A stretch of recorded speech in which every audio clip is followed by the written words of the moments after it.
What is going down, squad? We have another episode coming to you. Jordan and I are fresh off the combine, but before I let Jordan speak, I just want to go ahead and shout this man out.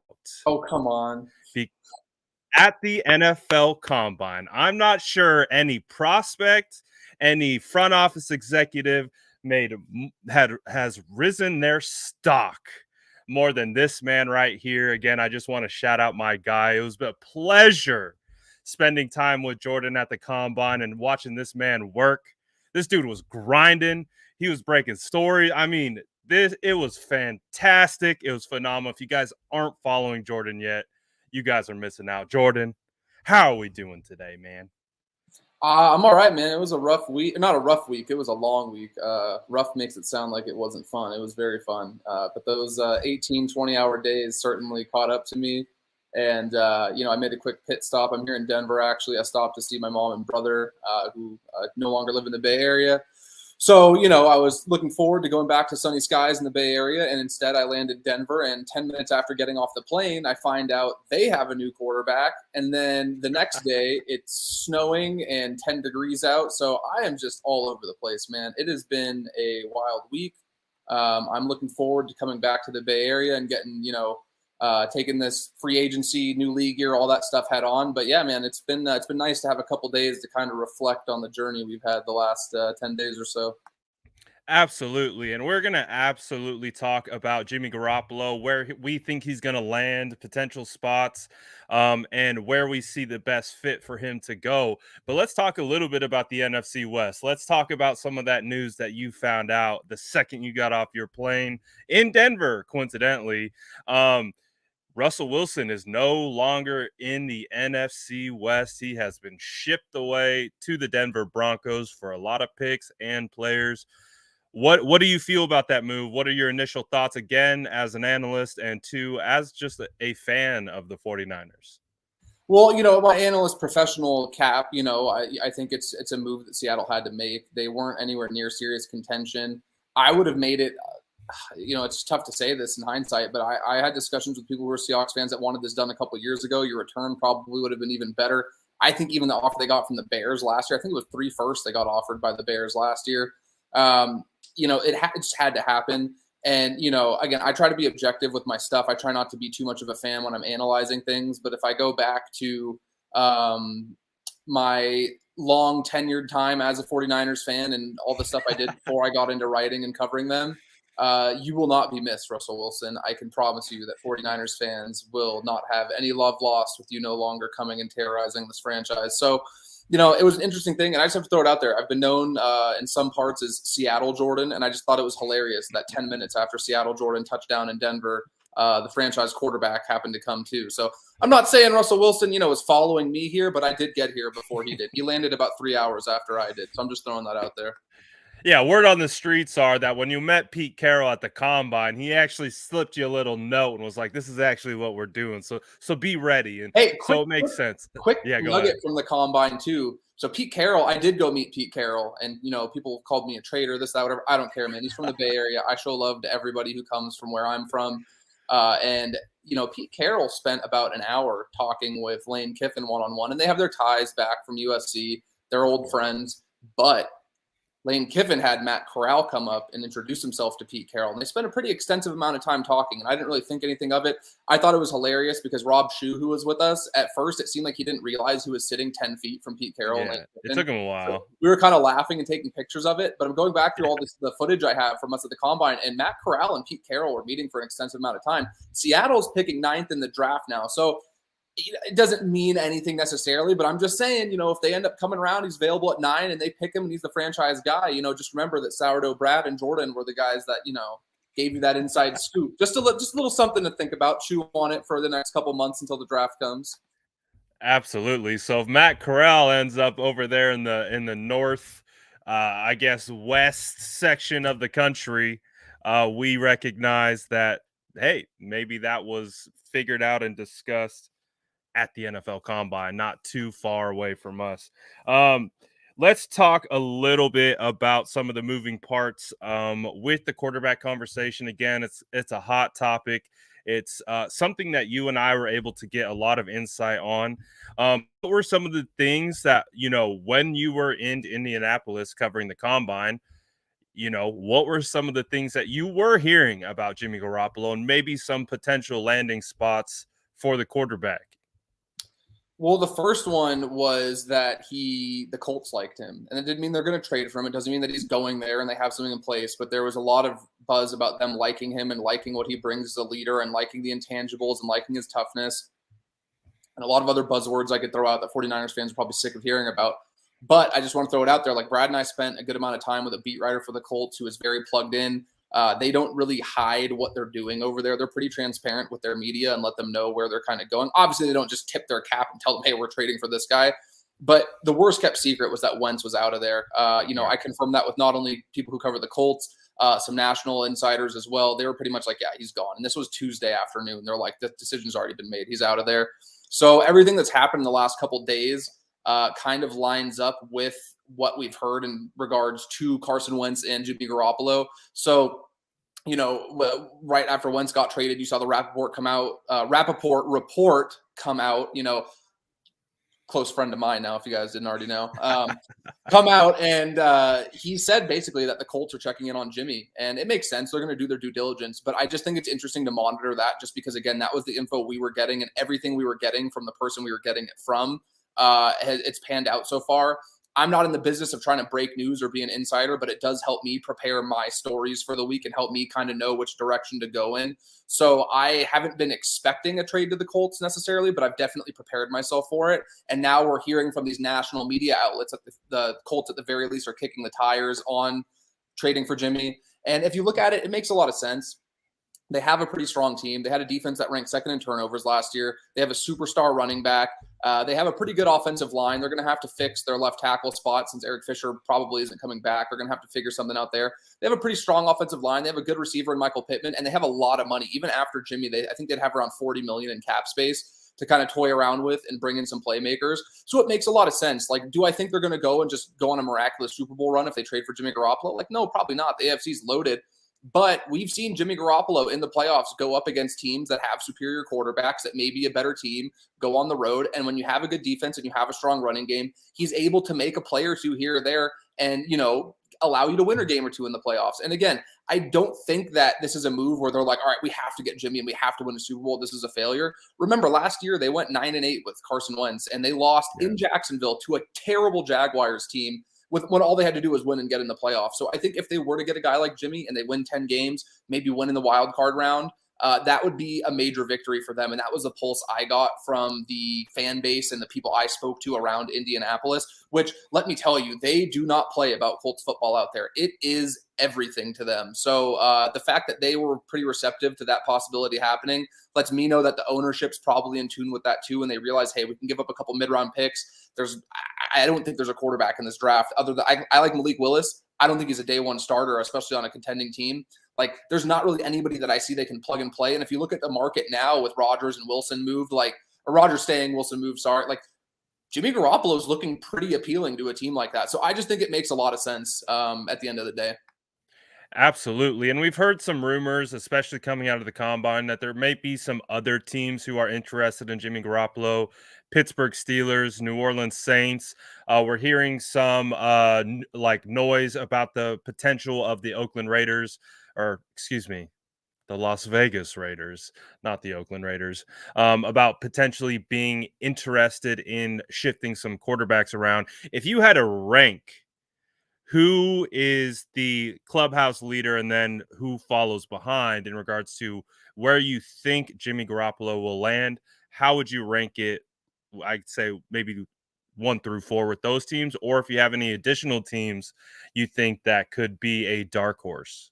I would go Indy, Pittsburgh, New Orleans, and then for a fourth team, maybe Carolina. Although I think they're kind of waiting out the Deshaun Watson thing. Their owner strikes me as somebody who wants to make a big splash, and I think Jimmy's better than Sam Darnold, especially after the way Darnold played last season. I think Darnold has better physical traits, but if that doesn't translate on the field, it doesn't really mean much. So I don't think I believe David Tepper is the name. I don't think David Tepper is going to sign off on them moving more capital for a guy that it's not a lateral move necessarily, but it's not the big splash they're kind of It's kind pining of for. similar, right? Yeah, but I could see it happening where if they're like, hey, like like if the front office wants to win some games and they want, Matt Rule is kind of on his last legs there. Jimmy's a guy who could facilitate the ball to McCaffrey and DJ Moore and some of these skill position guys they have. I really like Terrace Marshall, like Ian Thomas. Like they have good skill position players in Carolina, and their defense was really good too. So again, for me, the teams, I don't think that there is any coincidence that a lot of these teams that need a quarterback now are a situation where it is pretty ideal in terms of the fact that they either have a good defense, have a good running game, or both in the case of Pittsburgh and Indianapolis. So I think there are some appealing options for Jimmy. And I do think the 49ers are going to do what they can to facilitate what he desires if the compensation is close. But if Pittsburgh's offering a 3 and Indianapolis is offering a 1 and Jimmy wants Pittsburgh, it's kind of going to be like, hey, pal, like we'll wait out this no trade clause and send you off. I don't think they're going to risk significant capital, but I don't think it'll be I think it'll be pretty close, and they'll kind of try to part things on as amicable terms as you possibly can by getting Jimmy to where he wants to end up.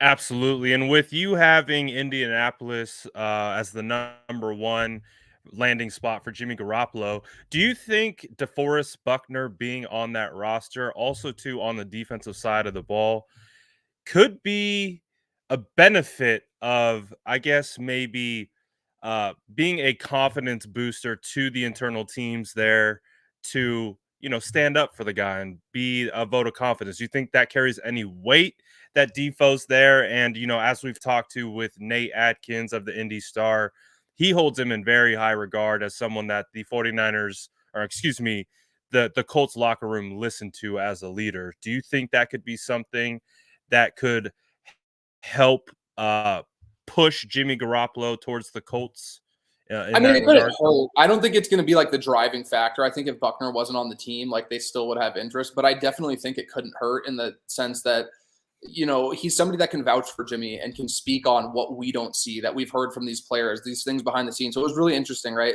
So we're talking to Nate Atkins from the Indy Star, and he's working on some pieces because he might have to write about how Jimmy Garoppolo is the new quarterback in town. They have the other beat Right. writers have jobs too, and he asked me to send over some quotes so that I could recall off the top of my head about some players and what they said about Jimmy. And I sent him a couple things that George Kittle and Trent Williams said because obviously those are going to carry a bit more weight given their status as superstar players. And he immediately came back and he's like, wow. He's like, I don't think I saw a statement from any player on the Colts this season that was even a third as long as this quote you just sent me from Trent Williams or this quote you sent me from George Kittle. So a lot of this stuff that these players are offering, like it's not just this cookie cutter run of the mill, like, hey, I'm going to back up my quarterback and sound good to the media. And, there's a genuine belief in that man. And at the end of the day, I feel like a lot of that stems from what we don't see behind closed doors and what we're not privy to and what's going on in practice and meeting rooms and throughout the week on the team buses, all these things where these guys are really bonding and forming these relationships. And yeah, I do think a guy like DeForest Buckner can vouch firsthand for the kind of player Jimmy is. And from everything we heard about Wentz, he was the opposite of all these good things we hear about Jimmy. So the Colts, to me, like I think a lot of people get so caught up in looking at it just on the football field. And I think what we're really overlooking is the fact that the Colts are prioritizing that leadership and these intangibles that Jimmy has. So, yes, I think being able to bounce it off somebody like Buckner, who they hold in such high regard, certainly couldn't hurt. Again, I don't think that's going to be like – I don't think Chris Ballard's like, all right, DeForest, your opinion's, going to decide this trade. But it certainly is somebody, from what I've heard, they do value his opinion. And I certainly think they factored it into the decision that they're going to make. Absolutely, because you could also reference kind of the head coach for the Colts right now had a very good working experience with Carson Wentz, and clearly we saw how that went, and it kind of burned down in flames there pretty quickly. But with what you're seeing from the compensation standpoint of some of these deals, what the Colts were able to get for Carson Wentz for shipping him off to the Commanders, what Russell Wilson was able to get in regards from that trade going from Denver, from Seattle. What do you think the price of Jimmy Garoppolo? Again, you posted that I think it was that GIF or whatever. The price, yesterday's price is not today's price. And it's absolutely correct, at least from my perspective. Would you feel that is the same with the Jimmy Garoppolo scenario? Do you feel like when you take a step back, you look at the landscape, you're like, maybe the 49ers could get a little bit more for Jimmy than we were actually anticipating, let's say 2-3 weeks ago? Price went up Yeah, I think so. Yesterday's price is not today's price. Yes. Yeah, I think just based on the fact again that I was evaluating this a lot just from what you get on the field, and I think May I bring in some yeah, breaking can you get news? traded? No, it's not for us. But it is in regards to our division. Oh no, excuse me. I saw Los Angeles. So let me just say it. The Bears are closing in on a trade for star pass rusher Khalil Mack, sending him to Los Angeles Chargers for a prime draft pick compensation. So I saw Los Angeles, I saw Rams, but it's the Bears are going to send Khalil Mack to the Chargers per Ian Rappaport. That just came down.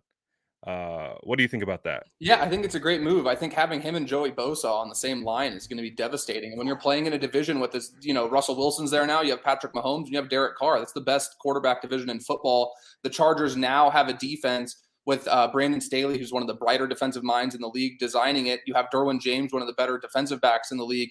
Now you have this dynamic pass rushing duo. I'm very intrigued by that move, and I really like the aggressiveness by Tom Telesco there to go out and make that move. I think that's fantastic. I mean, can you imagine Joey Bosa, Khalil Mack screaming off the edge? You got Derwin James hunting in the backfield. That is quite the move that the Los Angeles Chargers made. My goodness. I'm very excited to see what compensation looks like. Again, back to what we were talking about before that dropped. What do you think the compensation looks like for Jimmy? Has that price indeed gone up? And what do you think that looks like? I always thought at minimum they'd get a third for him. I heard this, they'd get like a fourth or a fifth. There's a lot of people who are still convinced. I've even seen in the chat, they think the Niners aren't getting anything from him or for him. Mhm. I can promise you that just from what I don't think that's a realistic possibility at all. Like there are too many quarterback needy teams. Like somebody will give up something for him. I don't think he's just going to get cut. If it came down to it, I think he would. But I don't think it's ever going to need to get to that point. I think right now, like this is a perfect thing that would make sense to me. Like a day 2 pick, either this year or next year. So a second rounder, if you could get it this year, great. I think the 49ers are fine to wait a year for it, and then a third. So let's say you get a second this year, the third would be next year. Maybe it's Mhm. a conditional one that can change based on playing time. Or let's say you get a third this year and then the second next year. Realistically, they're going to be without their first round pick the next 2 seasons. And they have a good amount of draft capital in this draft where there are a pretty good amount of players that I think could be contributors at the NFL level. So I don't think they're like starved for draft capital in a way that they have to demand it come this year. And I think it would be wise in a sense to also like plan for the future and go into that 2023 draft, having an extra pick there somewhere between 33 and 62. So I think that's what it will ultimately be. I think it will be a second plus, and I think that plus ends up being another day 2 pick that has some kind of incentive, conditional stipulation to it. That makes a lot of sense. And Steph right here has a good question. She says, "Do you think the Colts are trying to drive the price down by leaking that they're looking into Derek Carr from the Raiders? Like we don't even need to trade for Jimmy. Let me get. Basically, it's Oh, too much. Bring the price down. If you're not going to give it to us, we're going to look over that Derek Carr." real quick, I do have to shout out Steph because I am actually going to the Warriors game in Denver tonight with Steph, and I am Let's greatly looking go. forward to watching our Dubs win one and hanging out with the Drip God herself. So, shout out to you, Steph. And yeah, I talked to Nate about that today actually, and he said that there has been some interest in Carr for a while, but the Raiders aren't really like they're not eager to move him. I'm sure they would for the right price. And this is kind of where I'm at. Like, if the Raiders move off of him, they have a first-year head coach coming in. Like, unless they have some sort of plan they devise where McDaniels really likes a QB in this draft, or they have something else worked out, you know, Jimmy. maybe Jimmy, maybe Brady. Like, Oh. I don't know. There's a couple, Ooh. but to me, it just doesn't. It does not make sense. It seems like a situation where the Colts would love to have him because no disrespect to Jimmy Garoppolo. I think that Derek Carr is a lot of those things that you look for in a leader that the Colts really seem to covet. And I think he's just a better quarterback. I don't think it's this like Yes. huge marginal gap, but like I also think that Carr is a better quarterback. And that's just my Yeah. objective opinion. But I also think the cost to acquire a Derek Carr would be significantly greater than what it would cost to acquire Jimmy Garoppolo. So, Yeah. we'll see how it goes. This is what I was told was that they think that the Colts are going to try to get Carr, and when the Raiders ultimately, if and when the Raiders ultimately rebuff that offer and don't, because you have to remember the Colts don't have a first round pick this year. They're not really looking to move a large portion of capital again after what they've done the last season or so. So I think ultimately what happens is they try their hardest to get Carr. If that doesn't work, they just circle back to Jimmy. And I think the 49ers are in a spot where they're not so eager to, all right, well, the Colts are making us wait. We're going to ship him off somewhere else. Like the Niners are going to do their due diligence. They know what they have in Jimmy and they know what they'll be able to get. Again, a lot of this was probably discussed at these bars and restaurants and all these places Brad and I were in Indianapolis for a week. A lot of this stuff has been going on for the last few weeks. So, yeah, I expect there to be interest in Carr. But again, from the Raiders standpoint, it makes absolutely no sense to move off of him unless you're fully committed, again, to going through a rebuild, which is what they did in 2018 when they brought Gruden in. They kind of committed to that full rebuild. And I just don't see them in that new city. Again, like they're a brand synonymous with the NFL. Like the Raiders aren't a team that's going to be hurting for attention. But when you're really trying to sell yourself to a new city and a new fan base, like it just seems like a really bad idea to punt on a guy that I don't say he's the main draw, but he kind of is at this point. Like, because I know when you think of Derek Carr, you don't think of this, it's tough. He's playing in the same division as Mahomes and Herbert. It's not the same like eye-popping, show-stopping quarterback play, but he's a good player that's going to win them games. So like, the more and more I think about it, like it makes sense for the Colts, absolutely. But if you're the Raiders, like what do you pivot to after that? Like it'd be pretty hard to sell, the fan base on moving off of Carr to a guy like Jimmy. And hey, let's say you do get how long is Tom Brady? Like if Tom Brady, it just doesn't make sense to me. So we'll see. Crazier things have happened, but I just can't rationalize it, man.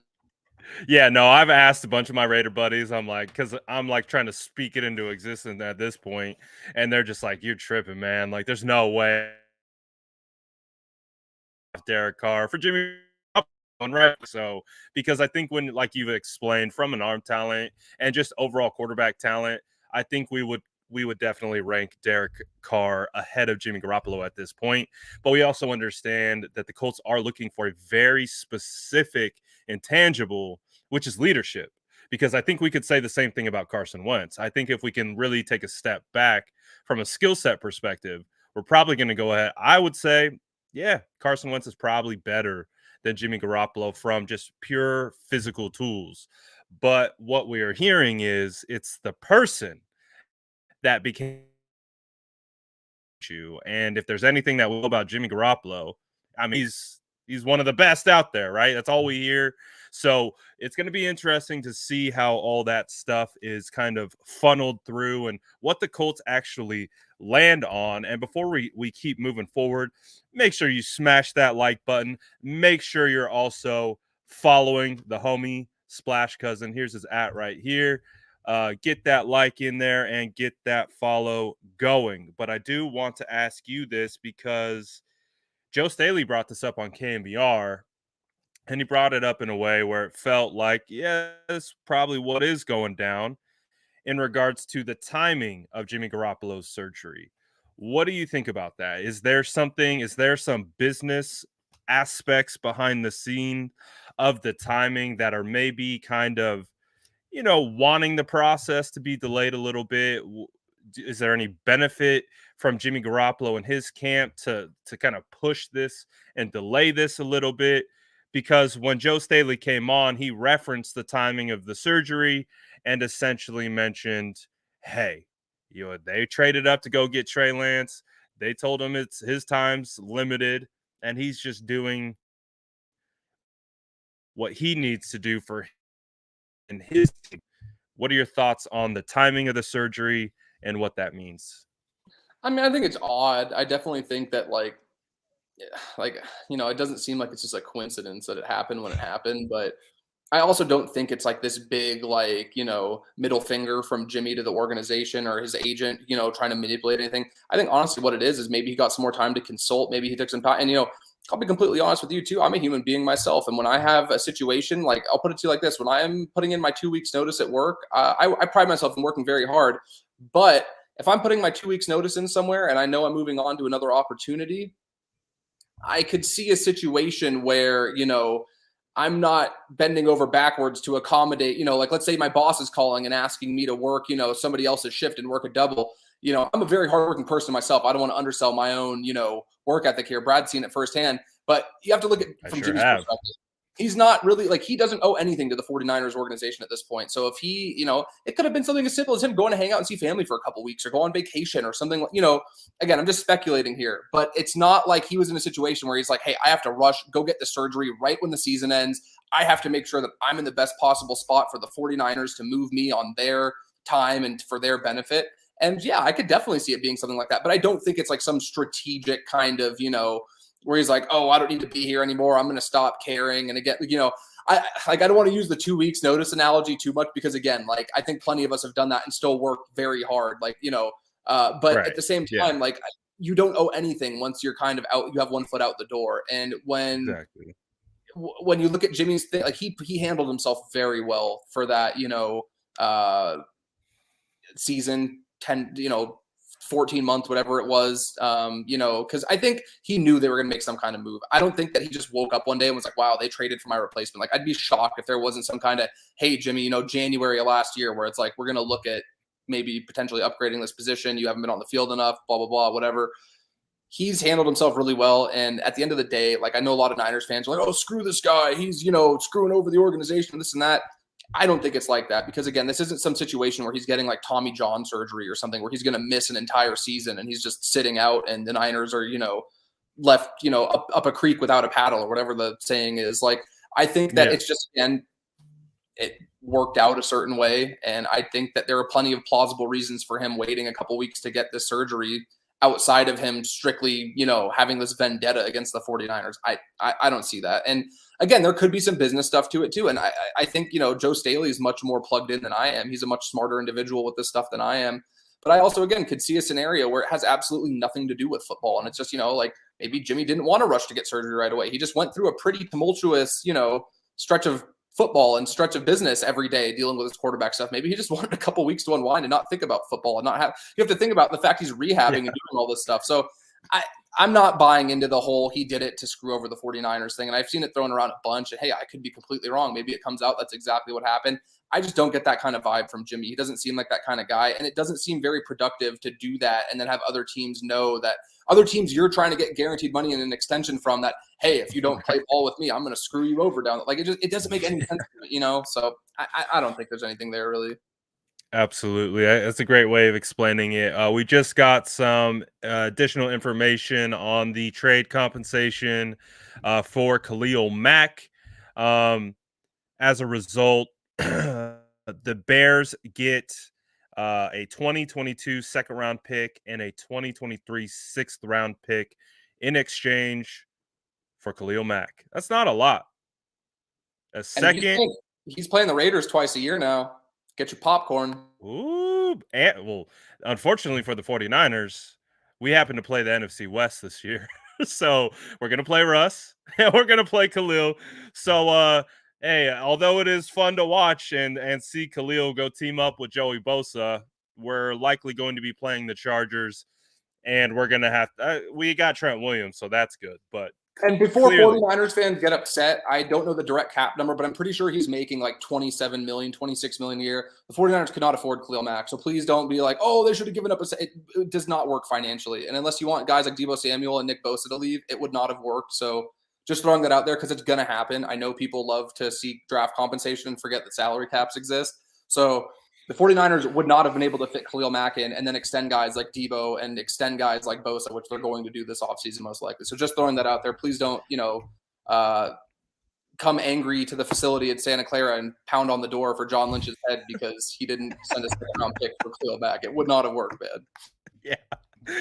We have some more breaking news, but this time it is 49ers related. Per Matt Barrows, the 49ers have signed defensive lineman Kevin Givens, running back JaMycal Hasty, defensive lineman Maurice Hurst, offensive lineman Colton McKivitz to 1-year deals, and signed the biggest one of them all, baby, Nate Sudfeld to a reserve future contract. So before it was previously mentioned that they were tendered, now they are officially signed. What do you think about those guys that are going to be returning to the San Francisco 49ers next year? I think that the Kevin Gibbons signing is the one that excites me the most because I think he's a really good player. I Yeah. think he's somebody that can be on that defensive line rotation. I think he's a final 53-man roster guy.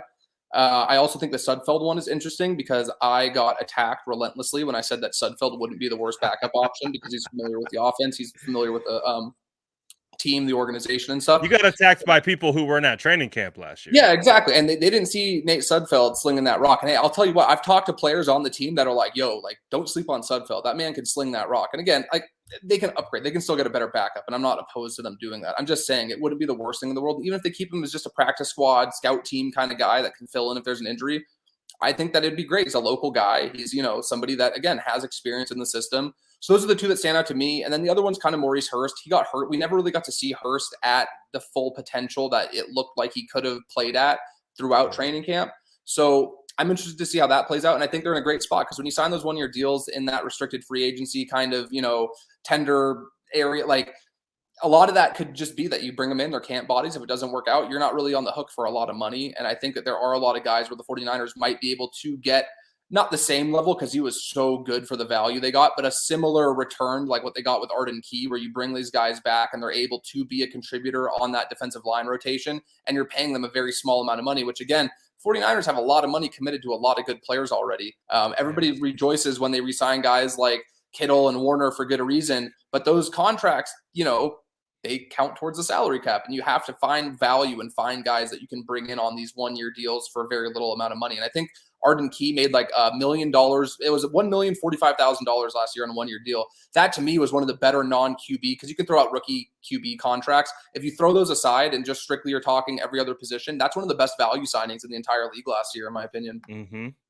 Absolutely. There's a lot of good moves. And again, I like Colton McKivitz coming back because we saw what he was able to do in a pinch week 18 against the Rams when it was a game time decision with Trent Williams and he couldn't go. And they opted to go with Colton over the fifth round draft pick. And that was interesting, but he did really, really well.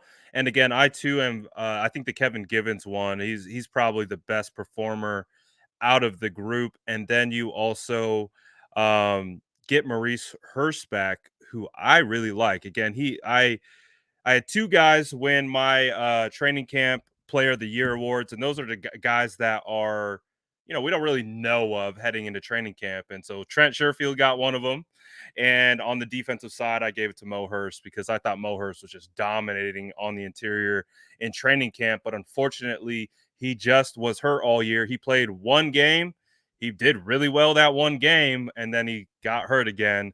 So, but to your point, it's really low risk with these guys, right? You're filling out the roster. You need bodies. There's a lot of money tied up right now. This solidifies guys coming back and making the next moves and being able to see where you need to attack in free agency, right? Yeah, exactly. And you solidify again, just having like they need to get to 90 plus players on the roster before they head into camp. Like that's the thing is that these guys are signing now. There's a good chance a large portion of them won't make it to the final 53-man roster, but they do need bodies in camp. They need guys throughout mini camp, OTAs, and stuff like that.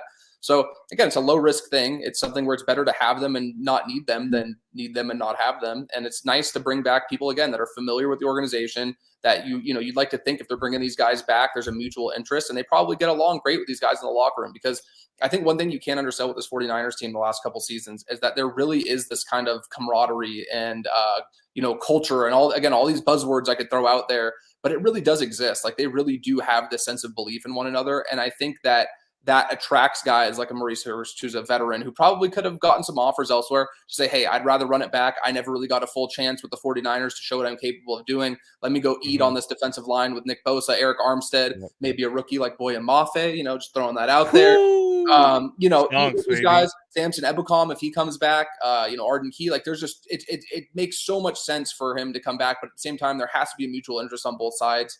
And that does point to the 49ers are doing something right if these guys are willing to come in on these prove-it deals the way they have over the last few seasons. Absolutely. So we got some news. Isn't the quarterback news, but it is cool to see the 49ers start to build that roster for 2022.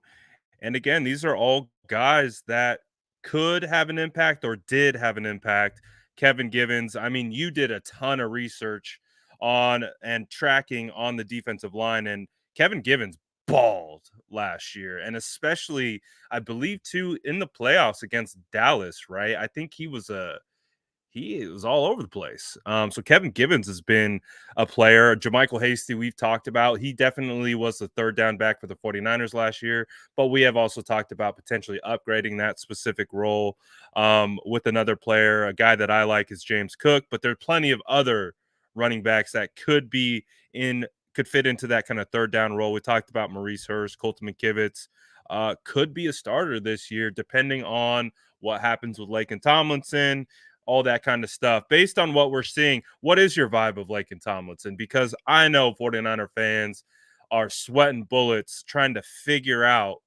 if that man is going to return. Um, we understand the 49ers are in a bit of a predicament from a money standpoint, especially right now. But we also understand Laken has been as steady as they come, and a lot of teams are going to find that very valuable and could throw the bag at him. What's your kind of sense on Laken right now?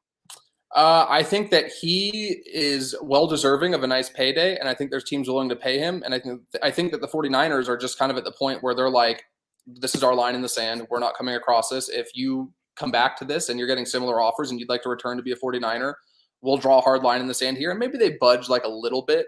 But my sense is that he will be playing elsewhere because I think that Laken Tomlinson is somebody that provides durability and stability on the interior offensive line. And there aren't really a lot of guys that are playing at a high level that offer the amount of dependability and durability that he possesses. And I just think there's teams with more cap space and more flexibility that need that more. And I think, again, I'm still pretty steadfast in my belief that Aaron Banks can kick back to that left side. I had the pleasure of speaking with a couple people who are very, very bright and, gracious enough to give me their time. I'm sure Brad's talked about Brandon Thorne on here. The O-line mastermind, the guru, the GOAT when it comes to offensive line Mm-hmm. stuff. And we talked a bit about just, how difficult it can be for these guys to switch from one side to the other and how, it really does mess up the, mental reps that you've gotten used to and the kind of mind body connection you make because you're Yeah, literally like changing everything you do. It's like like a mirror. trying to write left-handed after being right-handed your whole life. It's going to take some Exactly. adjusting. So I do think Banks could switch over. The other person I spoke to who was really fun, we got to hang out with for a bit, was Bay Area legend Maurice Jones-Drew. And, Yes. he told me, unsolicited, he goes, hey, you know who I think is going to be a player for you guys? Aaron Banks. Because he and I were talking 49ers, discussing a little bit.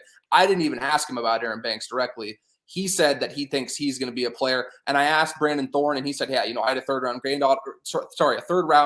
grade on him. And I think that he can be a starter in this league. So I'm not saying he's going to go out and be Quentin Nelson, but I do think that he's a guy that Right. can be a player in this league and somebody they can depend on. And when you look at how much money he is due as a second round pick on a rookie deal compared to the 10, 11, maybe even 12 million Laken's going to command, I wouldn't fault the 49ers in the slightest if they diverted some of that money towards a different position. Shameless plug here. I wrote a piece today about why I think Casey Hayward would be a great fit for the 49ers to fill that secondary spot they're going to have opposite Emmanuel Mosley. It would give them a veteran with experience who is extremely durable. He played the third most snaps out of any corner in the league last year. Didn't allow a touchdown until week 15. Was just a phenomenal get for the Las Vegas Raiders. So I think the 49ers would be better served diverting some of that money away from the offensive line after the fact that they have invested heavily into somebody who could probably play that left guard spot. Absolutely. And there's actually been a lot of movement kind of around that mid tier, even upper tier cornerback for the 49ers. We've heard from Jordan Schultz, I believe, of ESPN. He reported, there's going to be significant interest from the 49ers into JC Jackson, as James Vega is saying here in the super chat. I appreciate that, James. He wants to know what it would take. I also reached out to a source and was able to obtain that the 49ers are talking with DJ Reed, former cornerback for the 49ers, recently of the Seattle Seahawks, who performed very well up there. But there is a potential reunion that could be forming with those two. And again, along the same lines of with the cornerback that you talked about, it does kind of feel like that is the sweet spot for the 49ers managing that position maybe opposed to drafting a guy like a lot of people really want. They see Sauce, they see, some of these guys like Kyler Gordon and McDuffie, and they get all really excited about the potential of drafting a guy. But it does kind of feel like they're heading more towards that mid tier, maybe even upper echelon free agent cornerback. Is that what you're sensing as well? I just think it's a smarter move. So I went on Jack Hammer. He writes for the Santa Rosa Press Democrat. I went on his show last night. We talked about J.C. Jackson a bit. And my whole thinking on it is pretty much New England runs a really man-heavy scheme. They are so dependent on these guys being able to press at the line of scrimmage. They leave them on islands a lot. That's kind of what this whole Belichick tree does. Flores was doing it in Miami too. The 49ers aren't really going to do that. They're going to run a lot of cover three. They're going to run a lot of zone. They were a bit more willing to run man concepts and stuff under D'Amico Ryans compared to the way they did with Robert Saleh. But so this is my whole thinking on it. And this is just very generalized. I could spend a lot of time speaking about schematics and stuff. I don't think for the money that JC Jackson is going to command, which is probably going to be north of $15 million a year, I don't think the 49ers scheme is going to maximize his talents. And I think that you would be over-investing into a player you're not going to get the maximum level of production they are capable of simply based on the way that you decide to use your defense. And I think the 49ers have made it very clear they're content having a boundary corner and having a field corner, and they're not really going to go out of their way to have a number one corner go around and shadow the other team's number one. They're going to stay in their defensive shell that they're comfortable in. So again, that's where it's like, to me, I'd much rather see them spend half the amount of money, maybe even a third of that money that they would spend on JC Jackson, get a veteran guy who's familiar with the system. Part of the reason I really liked Hayward, he spent 5 years in a row this past 5 seasons under Gus Bradley. Bradley comes from that same Seattle coaching tree that Robert Saleh was in. They run a lot of the same cover three concepts that the 49ers are running now with D'Amico Ryans. So it would be a pretty seamless scheme fit. So I just think that there's much better value where you can find a guy who is more comfortable within that scheme that you can get better results from at a fraction of the price tag. Absolutely. And I think that's extremely sound logic. And I would imagine that's kind of what the 49ers are thinking as well, but only time will tell. And if that is the case, and that's kind of their vibe on attacking the cornerback position, you mentioned Boye Mafe. Uh, please tell the people what you have learned about the stud out of Minnesota from your time at the combine. He is athletically gifted. He ran a 4.53 40-yard dash at 261 pounds, and he ran the ninth fastest 40 time for a defensive end since 1987. There's been over 1,300 guys running the 40 in that time, and he ranked ninth at 261 pounds. So you have a guy who has great size, has the prototype physical build, and moves incredibly well. When they were doing, they're doing the drill where they're moving laterally, he looked really good too. And he's a guy where, again, if you look at a box score, you may not be blown away. The production doesn't really match the eye test when it comes to just how you can project him transitioning into a Chris Kocurek-led defensive line group, having him work with Kocurek, Darryl Tapp. I asked him, I got the chance to speak with him one-on-one for a bit, and I asked him what it would be like to play under Nick Bosa and learn, learn from a guy like Nick Bosa as a rookie. And he's like, oh man, I would love that. The ability to pick his brain, see how he goes about his business would make me better as a player. So I loved his outlook, and I loved the genuine enthusiasm he showed. So he's a guy, again, where it might be a little raw at first. He might need some time to develop and really acclimate, but he has so many incredible physical gifts that I just think if you got him on this defensive line and you let Chris Kocurek cook, you could end up with a Pro Bowl level player, not just a guy who's a good rotational guy. I think he could be a Pro Bowl level talent. And I asked him about the 49ers, and, he goes, I like that organization a lot. And, it's hard to fault him. A lot of these D-line guys, they see how much fun these 49ers pass rushers are having getting after quarterbacks. But, I can confidently say that there's been some mutual interest on both sides that I've heard from. And again, a lot of that's dependent on where he falls in the draft. I'm seeing him go from anywhere in the early third to the late first. Like, it all depends where these teams value him. But Boye Mafe is definitely a guy to watch, and definitely somebody where, again, there is interest from the 49ers. And I've heard firsthand that he, from his camp, that there is interest in him playing for the 49ers as well. So I would be ecstatic if I was able to cover a defensive line that had him and Nick Bosa rushing the passer on each side of each other. Boye, man, is, I think, a name that you could slide under the radar amongst, the average fan. But I think one of the things that we were picking up on, and I think NFL teams will pick on too is that this dude's just a player. Like he's just a dog. I had the opportunity to speak to one of his coaches leading up to the combine, and he says the same thing. He says this is just he's a dog. He's a great person, first of all, but secondly, he's just a player. And so a guy like that again to be opposite of Nick Bosa. We want to replicate a little bit of that 2019 action, right? When you had D Ford screaming off the edge, DeForest Buckner, Eric Armstead in the middle, and then Bosa cleaning up all the mess. We want some of that back. So D Ford, I don't know. Speaking of D Ford, do you see a situation where they're going to try to make it work one more time, or do you think they could just end it all and just call it what it is and just cut ties, because there is still a lot of contractual tie-ups with D Ford, right? As far as I understand it, and again, I could be wrong. There are people who I default to on this stuff because they're much better with the intricacies of the contract structures and stuff like that. But as far as I understand it, if they cut him, they don't gain really anything. There's not much cap after the restructure they did last year. It's not like they're freeing up cap space. Right. They don't really Yep. benefit much from it. If he were to retire, I believe that's when it would kind of kick in, where they would be off the hook for a bit of it. So my thinking is that if he doesn't retire due to the injury, I think that, I mean, you either cut D Ford and you get nothing from it, or you try to bring him back and you're in the same spot you were. The only way I could see them being comfortable doing that is if they really feel like they have that defensive line sewed together. So maybe if they do get a guy like Right. William Mafe or Arnold Ebiketie or Jesse Luketa or some of these guys that could be there in that second round, if they do get a young guy they feel can come in and take that spot, and they are confident that they're going to have the adequate talent that it's not D Ford's a pro bowler when he plays at a healthy level and he's not injured. Like, he's a great player. So Right. I don't expect a rookie to Right. come in and match that.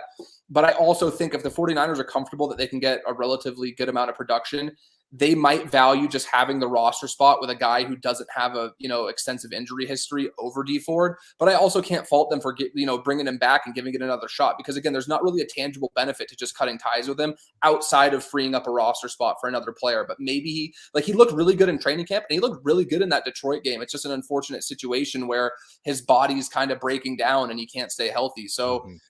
it's a tricky one, because again, I could see both sides to it. I understand running it back, and I also understand just kind of cutting ties and saying, hey, it was great when it worked. Unfortunately, we're going to have to go our separate ways, and they just use that roster spot on somebody else. 100%. GD5 drops another edge rusher, D'Angelo Malone. Of course, I'm going to pull it up because this is my guy.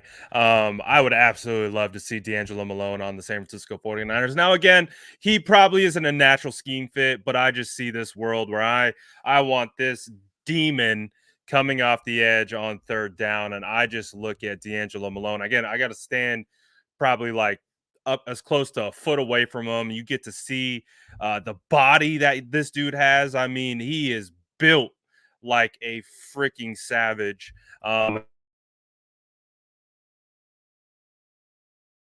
Been off the edge on the opposite side of Nick Bosa. But speaking of the combine, wasn't maybe another prospect that stood out to you that maybe 49er fans should keep their eye on?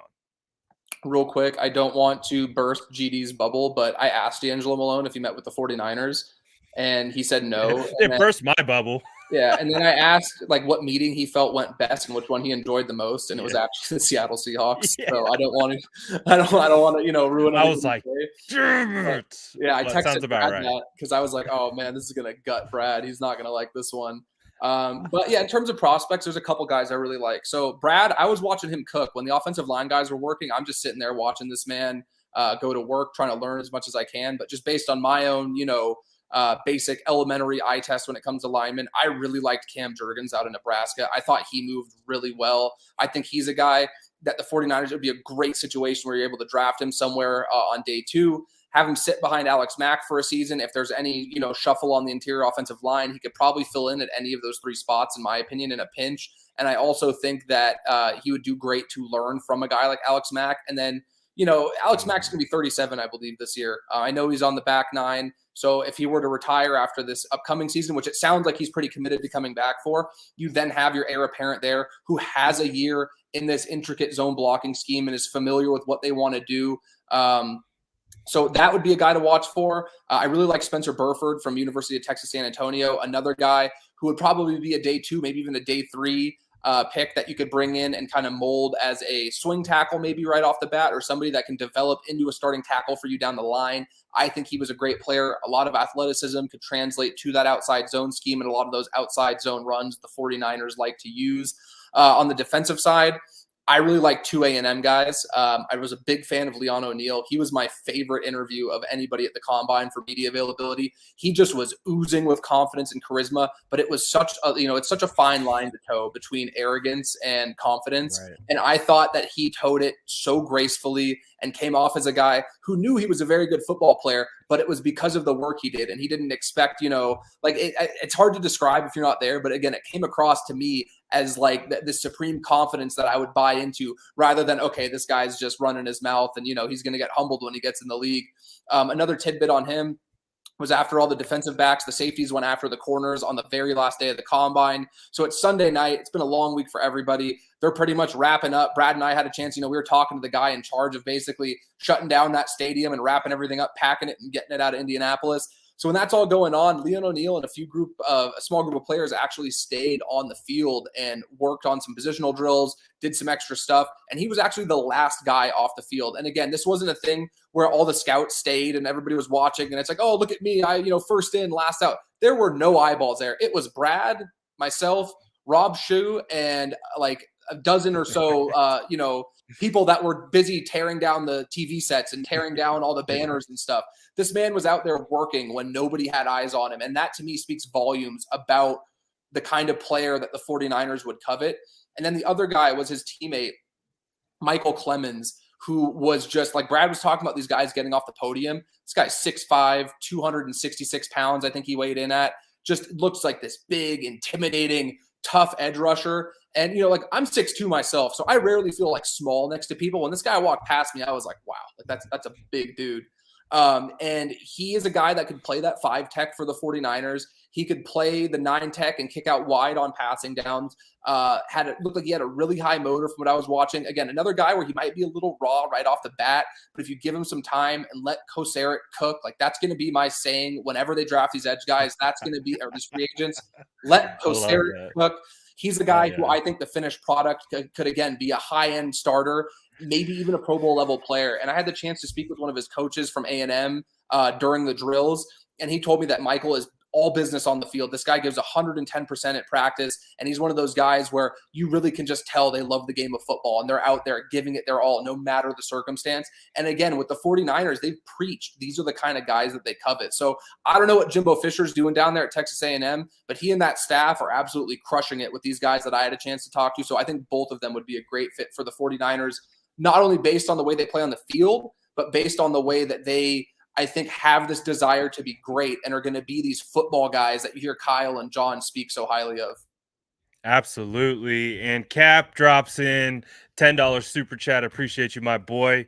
He says, been here, and Banks is one of the few who's been putting in a lot of work at the Niners facility all offseason. Hope it's true. And there are a lot of guys that stay behind, and especially to those second year players trying to make that leap. Makes a lot of sense for you to stick around the facility and get acclimated, stay ready. What O-line position would you guys draft this year? Jordan touched on a couple of them. I agree with him. I was posting Cam Jurgens to the timeline last night. As a guy that Brandon Thorne put me on originally as well.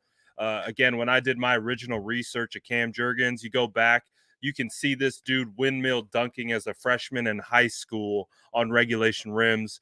Cam Jurgens is an athlete, and I just dream of Kyle getting an athletic center and pulling that son of a gun in every direction possible and using him almost as a focal point to use and then misdirection off of it, because essentially like the same things we've seen with the Zorro concept and how they've been able to manufacture variations off of that, you can now incorporate a similar situation by pulling the center that is a completely different layer to the offense than what they already have, and they can't really do or haven't done with Alex Mack. But I'm right there with Cam Jurgens. The guy that I fell in love with in real time was Abraham Lucas. He was an offensive tackle out of Washington State. He just looks like a angry man on that offensive line, and that's something that I really, this was the first thing that stood out to me. He proceeded to go on and test like crazy. I went back and checked the tape. Abe Lucas is a player. Now, I do see him as a raw player in the sense he's coming from Washington State. I believe he's had over 2,000 pass blocking reps, which is great as a pass blocker. But I do think there will be some polish needed in the run game. Some time will tell. And he could maybe be a third round pick when it's all said and done. Second, third, probably for him. Dylan Parham, thick boy entertainment. That boy is a thick boy in every sense of the word. He's a guy that I'm really excited to do a little bit more research in because he tested really well. And he also just looks like a guy you shove on the interior of an offensive line. He's going to move bodies. He's got the speed too behind it. So there's going to be a bunch of offensive line prospects in this class that the 49ers could actually could go after. It's going to be interesting. I know we got to get Jordan out of here at 2:30, but let's end it on this one. Any linebackers that stood out to you in this draft? Justin would like to know. He's one of our head sourdough scouts here. I like Troy Anderson from Montana State. He tested really well. I thought he Yeah, carried he's himself very crazy well well. too. He's somebody I'm hearing a lot of buzz about. To be honest with you, I wasn't really watching linebackers all that much because the 49ers have three damn good ones. And I think Demetrius Flanagan-Fowles is a really good one in his own right. He's another guy who I believe was re-signed today as well. So while it's always good to, the 49ers scouts are looking at everybody, I tended to focus my attention elsewhere. And I'll be honest with you, the day the linebackers were working out, I was cooking a little bit in terms of my own personal networking. Brad saw I was out there. Yes, you were.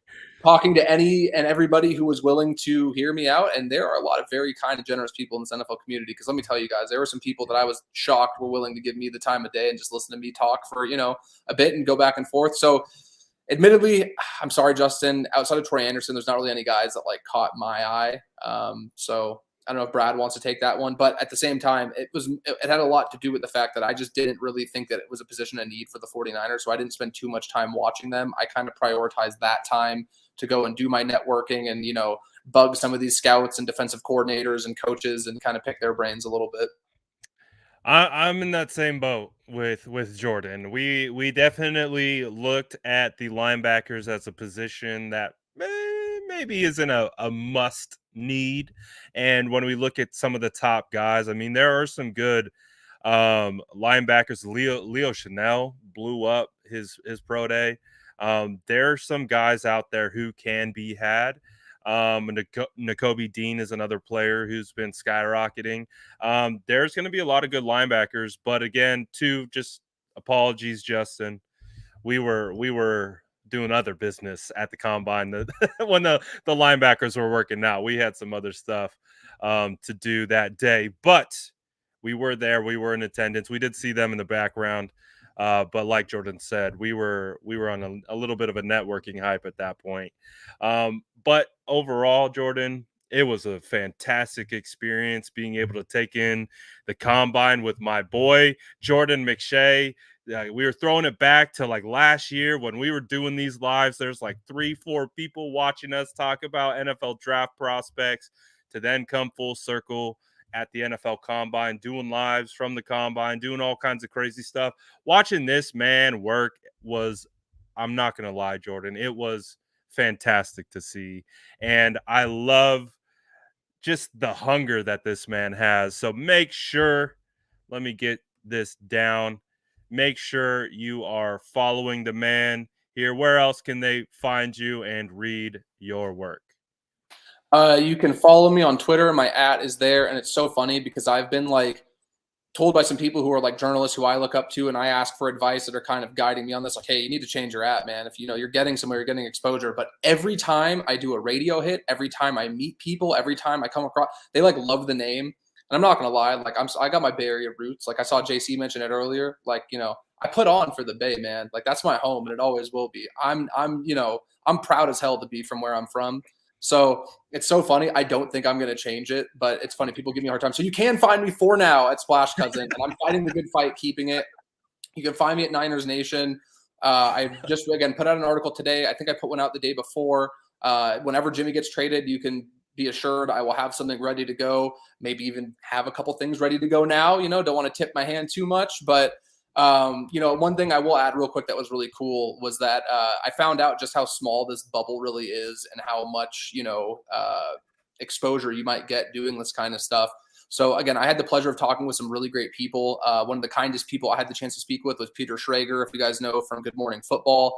I talked to him a little bit just in the hallway at the stadium because, again, like we were there when a lot of the media people had decided to leave and take off Thursday or whatever. So over the weekend, we were one of the few people still in there doing media stuff. I had the chance to talk with Peter Schrager for a bit. And, I told him how 49ers fans loved it. I don't know if you guys saw, he did that kind of impassioned speech before the Green Bay game when all the analysts picked the Packers. And he's like, I'm riding with the 49ers. And I'm like, hey, man, you got a lot of great feedback, a lot of 49ers fans.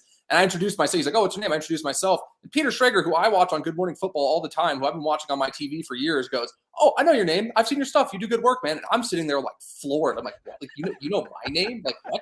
And I found out he follows Niners Nation, so I'm sure he came across an article here or there or something. And, I have two first names, and it's not a very common name, so maybe it just resonated. But yeah, like that to me was so cool. So it's a really great community. And so I just wanted to throw that out there that, if you do get into content creation, if you do have any desire to do stuff like this, like, dude, a year and a half ago, I had like 150 Twitter followers and was like tweeting into the void about how the Niners needed to trade Jimmy and like get rid of him. Like, it can change fast. Like if you're willing to grow and adapt and learn, like you never know where you're going to end up. And they're like the sky's the limit for anybody that wants to do this. So I just wanted to say real quick, like it was a pleasure working side by side with Brad. And again, as much fun as we were having and we were goofing, we were genuinely out there putting in 18, 19-hour days where you're grinding from start to finish and getting out content and putting out posts and talking with people, ear hustling at, steakhouses and bars and this and that. Like I wouldn't have traded it for the world, but it wasn't just all fun and games. I hope people know, like we were out there, we were out there pushing P, man. We're out there working. Pushing P. And two, James, I can't even take credit for the sports blazer. I'm sitting there watching Jordan network his tail off. And I took a picture of him talking to Bucky Brooks. And I was looking at him and Jason's fits. And I'm like, oh, these are some good looking fellas. They're fitted nicely. And I was like, wait, Jordan's rocking the hoodie and the blazer? I was like, I'm going to have to take something from my boy, the Splash Cousin. So I showed up rocking the hoodie and the blazer. I can't even take credit for it. That's this man. The stonks are to the moon. I will not be surprised if we see this guy on the other side one of these days. But I am very, very excited for my man. And like I said, it was a blast being able to do that with my day one guy, Jordan Elliott. It was a lot of fun. So I'm excited to see what happens. The draft is coming up. I think we're gonna have to be at the draft, Jordan. We're gonna be in Vegas, and that hoodie and blazer combo might make a comeback. Let me tell you guys, if you're going out to a casual thing, you're going out. Let's say you're going on a first date with you got this girl you've been into a long time, whatever. If you want to impress somebody but not overdress, jeans, a hoodie, and a nice blazer, dude, undefeated. And I was wearing sneakers with it, and let me tell you, I felt like $1,000,000. And it's always like that. What's that old Jerry Rice saying? Like, if you look good, you feel good. If you feel good, you play good. Guess what? That happens with media too. So let me just throw that out there. And you can go. It doesn't have to be something super expensive, super nice. I got a nice blazer for I'm lucky that I'm able to get it still. But for like $100 at Nordstrom Rack, if you guys go out, you might find one on sale somewhere. Throw it over a hoodie, and you're gonna feel like $1,000,000. Let me tell you. And it's just it's different because you kind of have the elegance to get into these like higher end soirees and get in where you fit in, but you're also not just like stuck wearing a suit. Like I used to wear a suit and tie every day. So I'm not gonna lie, it's nice to be kind of casual. I'm sitting there kicking back on my phone, sending out tweets, but I still feel like a very suave, fancy dressed man. So let me just throw that out there. Brad's right. That hoodie blazer combo, undefeated, dude. Like just throwing that out there. Bro.